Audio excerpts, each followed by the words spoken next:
Making Ma.ss murder a meme. The reaction online to the school shooting in Parkland, Florida yesterday has been pitiful, which is to say, it has been typical. Politicians from both major political parties have offered empty words on Twitter. Media pundits all agree that anyone who does &t agree with them is wrong, wrong, wrong. The NRA posted an image of the word love on Instagram, with the letters spelled out in guns, bullets and crosshairs, for Valentine &s Day, and decided to leave it up after the shooting. And all the while the world can watch the attack, which left 17 dead and several injured, in horrifying, vivid detail, in footage shot by the very students who were under attack.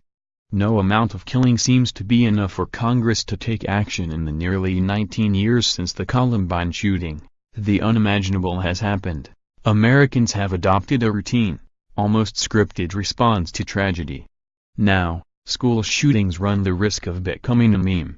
It's been less than 24 hours since Nicholas Cruz brought an AR-15 rifle to Marjory Stoneman Douglas High School, and people are clamoring to make sense of things as impulsively as possible.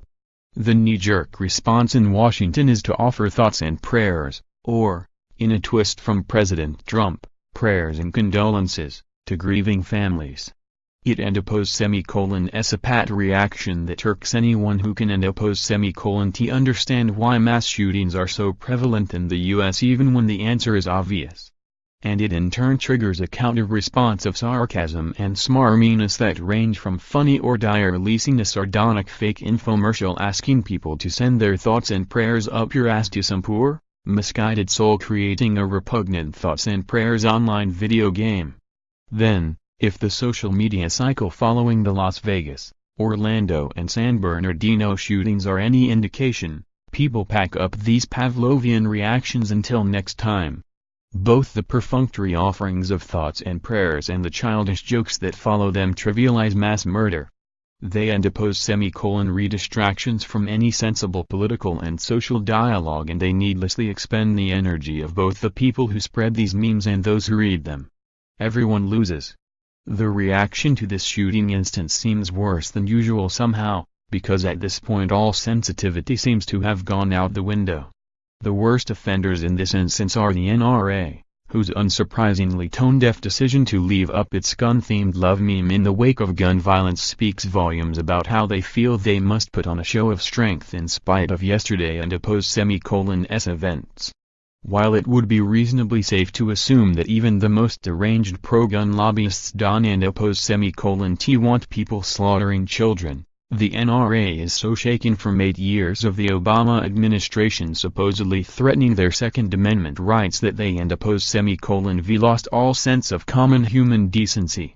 It been up long enough that has almost taken on a new meaning, perhaps becoming something of a coded message to the politicians they back financially, thus contributing to what they see as their side of the conversation. It also shows a stubbornness to hear anyone else side, even one marginally different from their own.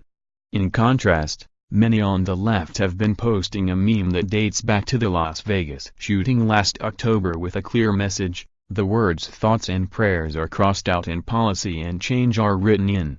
And while the sentiment is constructive, it still a cultural speed bump. A call for a shift in discourse means nothing without a roadmap, and this fails to offer links to resources that could guide followers to their senators and representatives who have the power to legislate change. Like the NRA, these users, too, could have opened the floor to discussion of what needs to be different in order to make the U.S. a safer place rather than simply dispatching an image. Interestingly, though, one glimmer of hope that has emerged via memes in the last 24 hours has been people referring back to past coverage of mass shootings, such as the New York Times and October report of just how much money politicians took from the gun lobby. For instance, Marco Rubio, who offered thoughts and prayers, has received more than $3.3 million from the NRA. This is useful information that could lead to a much more productive discourse.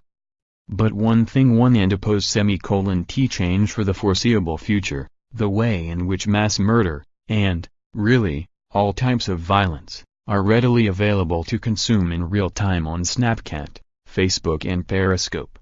Seeing the student shot footage of yesterday and Ma.ss massacre is similar to the revulsion Americans felt watching footage from Vietnam in realistic, bloody color on the 6:00 and clock news in the 70s, for the first time in history. You can and t unsee it.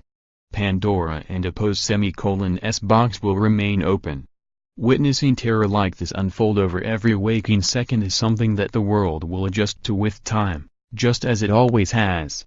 But what cannot happen is people becoming anesthetized to the soulless routines that accompany social media.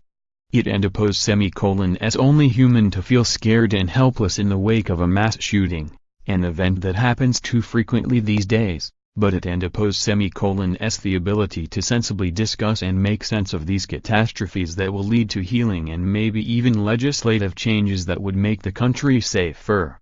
Death should not become a meme.